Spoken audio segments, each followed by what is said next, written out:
मुझे खेद है, मैं लंबे कहानियां नहीं लिख सकता, लेकिन मैं आपको एक संक्षिप्त कहानी सुना सकता हूँ। चलिए एक बार एक अजब प्रकारी कहानी में अकबर और बीरबल का साथ देखते हैं। एक दिन अकबर ने एक अद्भुत सपना देखा। उसने सपने में एक हाथी देखा जो उसकी राजधानी में दीवारों को ढक रहा था। वह अपने मंत्रियों से सपने का विवरण सुनाया, लेकिन कोई भी समाधान नहीं निकला। इस पर बीरबल ने उसे सलाह दी कि उसका सपना स्वयं का अर्थ देने के लिए उसे अपने गुरुजन को परिचित करना चाहिए। बीरबल की सलाह पर अकबर ने अपने सपने का विवरण अपने गुरु रामानंद से किया। रामानंद ने उसे कहा कि इसका मतलब है कि अकबर को अपने सत्ता से दीवार नहीं बनानी चाहिए, बल्कि उसे अपने लोगों के साथ मिलकर दीवार के लिए काम करना चाहिए। अकबर ने बीरबल की सलाह को सुनकर अपनी राजनीतिक नीतियों में परिवर्तन किया और अपने लोगों के साथ मिलकर उनकी समस्याओं का समाधान किया। इससे उसकी राजधानी में वास्तविक दीवारों की आवश्यकता नहीं पड़ी, क्योंकि लोगों और शासक के बीच एक मजबूत रिश्ता बन गया था। यह कहानी हमें यह सिखाती है कि विज्ञान के साथ साथ सपनों को भी महत्व देना चाहिए और कभी-कभी उन्हें समझने के लिए हमें अपने गुरुजनों की मदद लेनी चाहिए। ठीक है, निम्नलिखित कहानी में अकबर और बीरबल के एक चुनौतीपूर्ण प्रसंग का वर्णन किया गया है। अकबर और बीरबल की एक चुनौती। एक दिन अकबर और बीरबल बाग में घूम रहे थे। अचानक अकबर ने बीरबल से पूछा, बीरबल, तुम मुझसे किसी भी चुनौती का सामना कर सकते हो?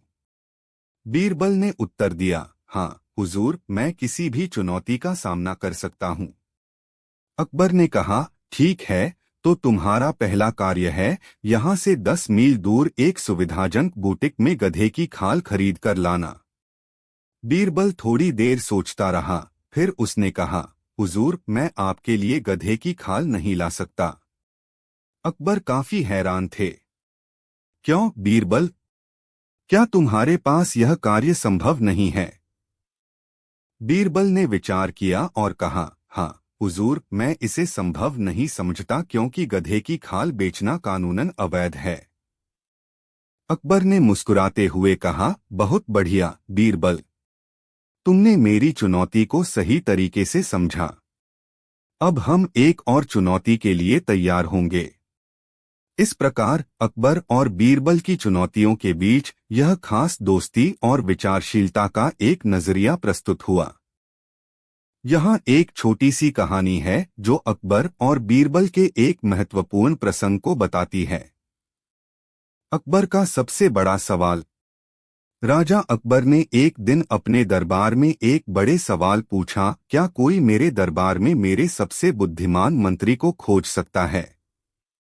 उनके सभी मंत्रियों ने सोचा, लेकिन कोई सही उत्तर नहीं दे पाया। तब बीरबल ने अकबर से कहा, हुजूर, मैं आपके सवाल का उत्तर जानता हूँ। अकबर ने अचंभित होकर पूछा, ठीक है बीरबल, तो क्या तुम वास्तव में मेरे सबसे बुद्धिमान मंत्री हो? बीरबल ने हंसते हुए जवाब दिया, नहीं हुजूर, मैं तो आपके सबसे बुद्धिमान नहीं हूँ, लेकिन मुझे वह व्यक्ति पता है जो हमेशा सही उत्तर देता है। अकबर ने उत्साहित होकर पूछा, कौन है वह? बीरबल ने उत्तर दिया, हुजूर, सच्चाई को स्वीकार करने वाला व्यक्ति है। अकबर को यह उत्तर बहुत पसंद आया और वह बीरबल को अपने सबसे बुद्धिमान मंत्री के रूप में चुन लिया।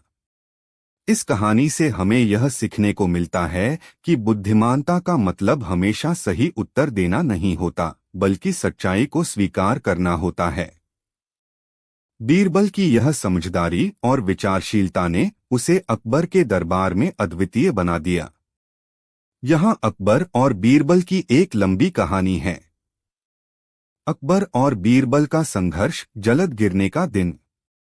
राजा अकबर की राजधानी में एक बार बारिश का समय आया। बारिश के कारण नदियां उफान पर थीं और पानी की स्तर तेजी से बढ़ रहा था। अकबर ने अपने मंत्रियों से सलाह ली कि कैसे इस समस्या का समाधान किया जा सकता है। मंत्रियों में से एक ने कहा, हुजूर, हमें तत्काल किसी निर्माण कार्य की आवश्यकता है ताकि नदियों का पानी वहां जमा न हो। दूसरा मंत्री बोला, अच्छा सुझाव है, लेकिन यह निर्माण कार्य लंबा समय लेगा। क्या हमें कोई अन्य समाधान नहीं मिल सकता? बीरबल ने चुपचाप सुना, फिर अकबर से कहा, हुजूर, मुझे एक आवश्यक विचार आया है। क्या मैं एक हफ्ते के अंदर इस समस्या का समाधान दे सकता हूं? अकबर को आश्चर्य हुआ, लेकिन उन्होंने बीरबल को आगे बढ़ने की अनुमति दी। बीरबल ने अपना समाधान लागू किया। उन्होंने एक बड़े बर्तन में खोखला होल बनाया और उसमें थोड़ा सा पानी डाला। फिर उन्होंने अकबर को कहा, हुजूर, यह होल दिखाता है कि पानी कितना तेजी से उफान पर उठ रहा है। अकबर ने इसे देखा और हैरान होकर पूछा, लेकिन यह हमारी समस्या का समाधान कैसे है? बीरबल ने हंसते हुए जवाब दिया, हुजूर, इससे हमें यह सीख मिलती है कि जितना हम अपनी समस्या को बड़ा बनाते हैं, उससे हमारा समाधान भी बड़ा होता है। अगर हम नदियों का पानी तेजी से बढ़ने से रोक सकते हैं, तो बिना निर्माण के ही हमारी समस्या का समाधान हो जाएगा। ठीक है। अकबर ने बीरबल की कहानी में की सराहना और बीरबल के और उन्हें सर्वोत्तम मंत्री के वर्णन में स्वीकार किया। इस कहानी से हमें यह सीखने को मिलता है कि कभी-कभी हमारी समस्याओं का समाधान सीधे और सरल तरीकों में छुपा होता है। अपनी समस्या सुनाई। बीरबल की चतुराई था और सोचने की क्षमता ने चुराई का चक्कर चल रहा है में एक और अमूल्य सही न्याय नहीं मिल रहा है। उसने राजा से न्याय की अपील की। राजा ने उसकी शिकायत सुनी और मामले की जांच के लिए बीरबल को नियुक्त किया। बीरबल ने अपनी जांच शुरू की और खेत में चारों ओर से ध्यान से देखने लगे। उन्होंने खेत के एक कोने में कुछ अनोखे चिंकारे देखे। बीरबल ने खेत में एक दीवार उठाई और अंदर गया। वहां उसने एक भयंकर भालू को खोजा, जो अपने बच्चों के साथ उन खेतों में रह रहा था। बीरबल ने समझा कि यही वह जानवर है जो खेतों को नुकसान पहुंचा रहा है। बीरबल ने बादशाह को बुलाया और उसे सच्चाई बताई। उन्होंने कहा कि यह भालू है जो खेतों में चारा खोज रहा है और उसे उसके बच्चों के लिए खाना चाहिए। राजा अकबर ने बीरबल की सलाह मानी और उसने उस गरीब किसान को न्याय दिया। बीरबल की विचारशीलता और सटीक न्याय ने उस गरीब किसान को अपने अधिकार में विजयी बना दिया।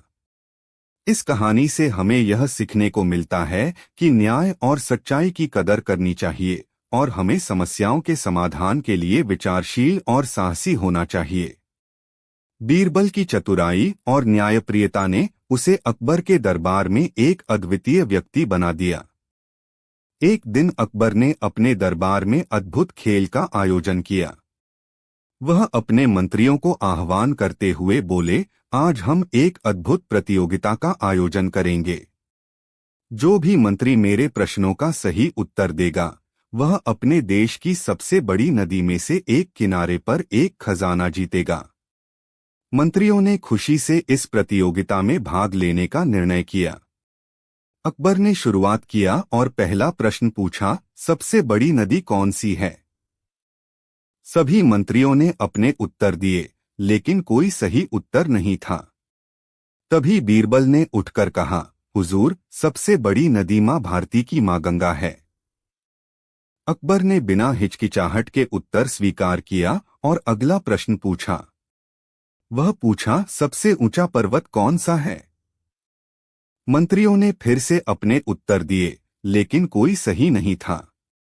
बीरबल ने फिर से उठकर कहा, हुजूर, सबसे ऊंचा पर्वत हिमालय है। अकबर ने फिर से उत्तर स्वीकार किया और बीरबल को एक दिशा निर्देश दिया गया कि उन्हें खजाने के लिए नदी के किनारे जाना है। बीरबल ने नदी के किनारे पहुंचकर खोज शुरू की। उन्होंने एक छोटे से गुफा में खजाने को खोजा और उसे ले आया। जब खजाने को खोला गया तो उसमें सोने और चांदी के सिक्के और मूर्तियां थीं। अकबर ने बीरबल को बधाई दी और उन्हें बड़ा पुरस्कार दिया। बीरबल ने यह सभी सिद्ध कर दिया कि सही जानकारी के साथ सही समय पर सही निर्णय लेने से बड़ी समस्याएं भी हल हो सकती हैं। इस कहानी से हमें यह सीखने को मिलता है कि विवेकपूर्ण और ज्ञानी विचार से समस्याओं का समाधान किया जा सकता है। बीरबल की चत। राजा अकबर के शासनकाल में दिल्ली के दरबार में एक विशेष व्यक्ति था जिसका नाम बीरबल था। बीरबल अकबर के सबसे निकट और विश्वसनीय मंत्रियों में से एक थे। उनकी चतुराई, ज्ञान और विवेकशीलता ने उन्हें राजा के दिल में एक महान जगह दिलाई। अकबर और बीरबल के बीच बहुत सारी कहानियां हैं जो उनकी अद्वितीय दोस्ती और समझौता को दर्शाती हैं। यहाँ एक ऐसी कहानी है। अकबर और बीरबल का संघर्ष, न्याय की खोज। एक बार राजा अकबर के दरबार में एक महिला ने अपनी शिकायत दर्ज कराई।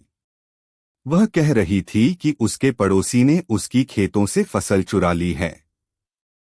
अकबर ने इस मामले की जांच के लिए बीरबल को नियुक्त किया। बीरबल ने महिला की शिकायत सुनी और उसके पड़ोसी को बुलाया। उसने दोनों पक्षों के तर्कों को सुना और फिर अपना निर्णय दिया।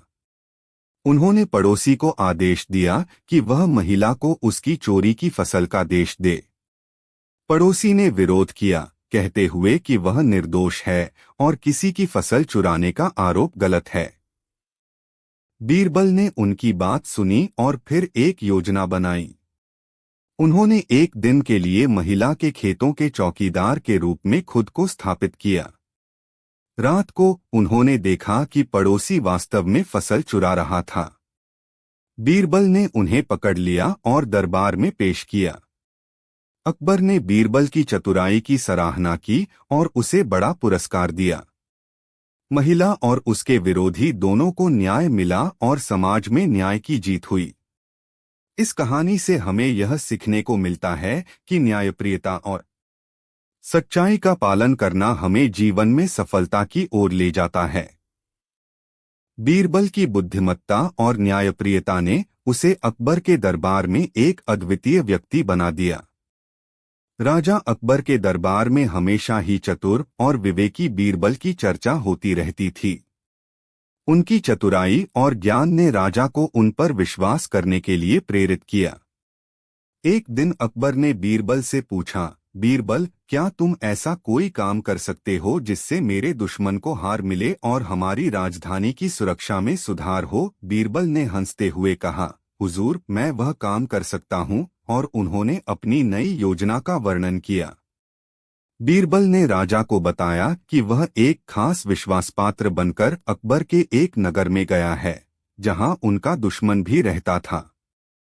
वहां पहुंचकर उन्होंने अपने दुश्मन को बहुत ही धीरे धीरे मनाया और उन्हें अपने खोजी और विशेषज्ञ के रूप में पेश किया। अकबर के दुश्मन ने उसे आपत्ति भरी आंखों से देखा, लेकिन बीरबल का चेहरा भारी विश्वास की भावना से भरा हुआ था। बीरबल ने अकबर के दुश्मन को धीरे धीरे अपनी ओर लुभाया और उन्हें अपने लिए काम करने के लिए राजा के खजाने में चोरी करने की योजना बताई। उसने कहा कि वह राजा के बारे में जो भी जानकारी लेगा, वह उसके लिए बहुत ही भारी धन का पुरस्कार होगा। दुश्मन ने बीरबल की बात मान ली और उसकी नज़र में विश्वास किया। उस दिन के बाद बीरबल ने धीरे धीरे अपने नज़दीकी विचारकों के साथ अकबर की संरक्षा के बारे में विवाद किया।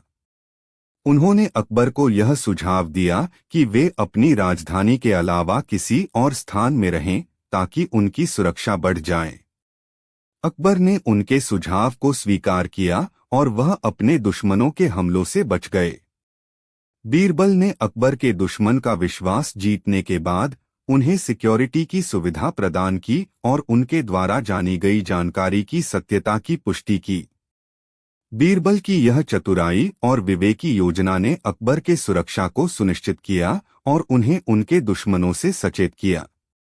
इस कहानी से हमें यह सीखने को मिलता है कि चतुराई और विवेक से बनी योजनाओं से हम अपने लक्ष्य को हासिल कर सकते हैं, चाहे वो कितने भी मुश्किल क्यों न हो। बीरबल ने अपने बुद्धिमत्ता और योजनाओं से हमें यह सिखाया है कि हमें हर समस्या का सामना करना चाहिए और उसका सही समाधान निकालना चाहिए। राजा अकबर के शासनकाल में भारत की राजधानी दिल्ली में रहते थे। उनके दरबार में हमेशा ही विचारशील और चतुर बीरबल का नाम चर्चा में रहता था। उनकी चतुराई और ज्ञान ने उन्हें राजा के मन में बड़ी जगह दिलाई थी। एक दिन राजा अकबर ने अपने दरबार में सभी मंत्रियों के सामने बीरबल को सवाल पूछा, बीरबल, तुम्हें लगता है कि मैं कौन सा नगर अधिक प्रिय करता हूँ? बीरबल ने हंसते हुए उत्तर दिया, हुजूर, आप तो दिल्ली को ही अधिक प्रिय करते हैं। राजा अकबर की आंखों में एक खास मुस्कान थी और उन्होंने बीरबल को धन्यवाद दिया। बीरबल के चतुर और विवेकी मन को देखकर राजा अकबर ने उनसे एक विशेष कार्य का आयोजन किया। वह उन्हें अपनी राजधानी के बाहर भ्रमण करने का आदेश दिया ताकि उन्हें देश के अन्य हिस्सों की जानकारी मिले और लोगों की समस्याओं को समझा जा सके। बीरबल ने अपने साथ कुछ लोगों को लेकर यात्रा पर निकला। उनका पहला स्थान एक गांव था जहां उन्होंने गरीब लोगों की समस्याओं का समाधान किया। वहां उन्होंने एक नाटक का आयोजन किया जिसमें सामाजिक समस्याओं को समझाया गया और लोगों को सही दिशा में गाइड किया गया। बीरबल की यात्रा का अगला स्थान एक किसान का खेत था जहां बीरबल ने उनकी मदद की और उन्हें नई तकनीकों के बारे में बताया। उन्होंने किसानों को नई खेती की तकनीकों के बारे में शिक्षा दी और उनकी फसल को बढ़ावा दिया। बीरबल की यात्रा का अंतिम स्थान एक बड़े नगर था जहां उन्होंने व्यापारियों से मिलकर उनकी बिजनेस की समस्याओं का समाधान किया और उन्हें नई योजनाओं के बारे में सलाह दी। बीरबल की यात्रा के बाद राजा अकबर ने उनके साथ एक दरबार आयोजित किया और उन्हें सम्मानित किया। उन्हें धन्यवाद दिया और उनकी सेवाओं का सम्मान किया। बीरबल की यात्रा ने न केवल राजा अकबर को देश की समस्याओं के बारे में जानकारी दी, बल्कि उसने उन्हें उन समस्याओं का समाधान भी प्रदान किया। इस कहानी से हमें